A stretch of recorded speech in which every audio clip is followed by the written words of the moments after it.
जय शिवराय। आजची भटकंती आमची विदर्भातील असणार आहे।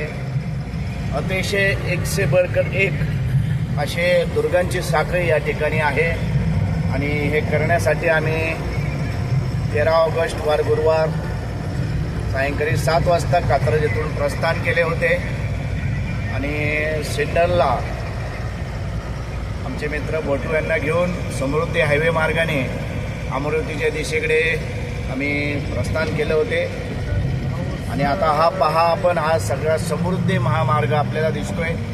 या समृद्धी महामार्गाने आम्ही आता प्रवास करत आहोत।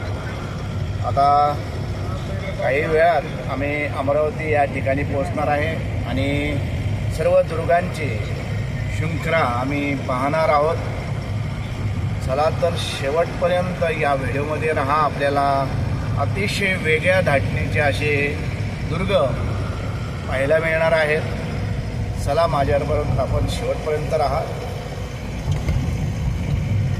जय शिवराय। आता विदर्भाची भटकंती चालू झालेली आहे। विदर्भाच्या आमची जी भटकंती होणार आहे 8 दुर्गांची, त्यापैकी सगळ्यात पहिला जो आहे तो हा अमरावतीचा आहे। याला इतिहासाचं प्रवेशद्वार असे म्हटले जाते। हा अमरावती शहराला, याला खूप प्राचीन असा अमरावतीला इतिहास आहे। तर आता सगळ्यात प्रथम आपण अमरावती किल्ला हा जो पाहत आहात आपण समोर, याला भेट देऊया आणि संपूर्ण माहिती, तिथला इतिहास तुम्हाला याच्याद्वारे सांगितला जाईल। चला तर आता आपली भटकंती चालू करूया अमरावतीची। इतिहासाच्या पाऊलखुणा जपणारा अमरावती किल्ला, विदर्भाच्या सांस्कृतिक आणि ऐतिहासिक वैभवाचा साक्षीदार म्हणजे अमरावती किल्ला।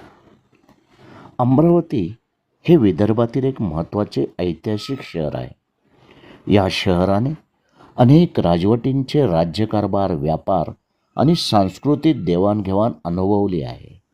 शहराच्या संरक्षणासाठी उभारण्यात आलेला अमरावती किल्ला हा विदर्भाच्या इतिहासातील एक महत्त्वाचा भुईकोट किल्ला मानला जातो। आज किल्ल्यांचे बहुतांश भाग शहराच्या विस्तारित विलीन झाले असले तरी उरलेले तटबंदीचे अवशेष आणि काही ऐतिहासिक वास्तू त्या वैभवशाली इतिहासाचे साक्ष देत उभ्या आहेत। अमरावतीचा इतिहास प्राचीन काळापासून समृद्ध आहे। पुढे बहामनी, इमादशाही, मुघल, मराठे आणि ब्रिटिश या विविध सत्तांच्या काळात शहराचे महत्त्व वाढत गेले। व्यापारी मार्गावर असलेल्या शहराच्या सुरक्षेसाठी मजबूत तटबंदी आणि संरक्षणात्मक बांधकामे उभारण्यात आली। अमरावती किल्ला हा केवळ लष्कराचा केंद्र नव्हता, तर प्रशासन आणि व्यापाराच्या दृष्टीनेही महत्त्वाचा होता। अमरावती शहरात किल्ल्यांबरोबरच अनेक ऐतिहासिक आणि धार्मिक स्थळे आहेत। प्राचीन मंदिरे, जुन्या मशिदी, ऐतिहासिक वाडे आणि सांस्कृतिक वारसा जपणाऱ्या वास्तूंमुळे या शहराचे महत्त्व अधिक वाढते। त्यामुळे अमरावतीला भेट देणे म्हणजे इतिहासाच्या अनेक स्तरांचा अनुभव घेणे होय। विदर्भातील दुर्गवैभव समजून घ्यायचे असेल तर अमरावती किल्ल्यापासून सुरुवात करणे योग्य ठरेल। अचरपूर, गावेडगड, नरनाळा, अमनेर, वारीचा भैरवगड आणि पिंपळडोह या किल्ल्यांप्रमाणेच अमरावती किल्लाही आपल्या इतिहासाचा अविभाज्य भाग आहे।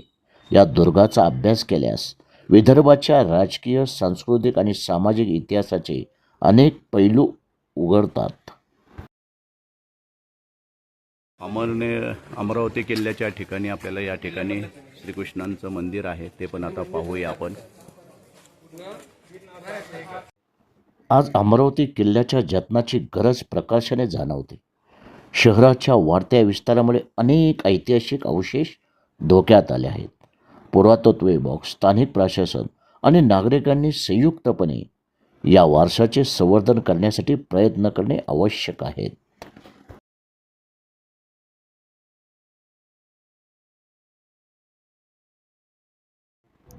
विदर्भातील दुर्गवैभव समजून घ्यायचे असेल तर अमरावती किल्ल्यापासून सुरुवात करणे योग्य ठरेल। अचरपूर, गावेडगड, नरनाळा, अमनेर, वारीचा भैरवगड आणि पिंपळडोह या किल्ल्यांप्रमाणेच अमरावती किल्लाही आपल्या इतिहासाचा अविभाज्य भाग आहे। या दुर्गाचा अभ्यास केल्यास विदर्भाच्या राजकीय, सांस्कृतिक आणि सामाजिक इतिहासाचे अनेक पैलू उघडतात.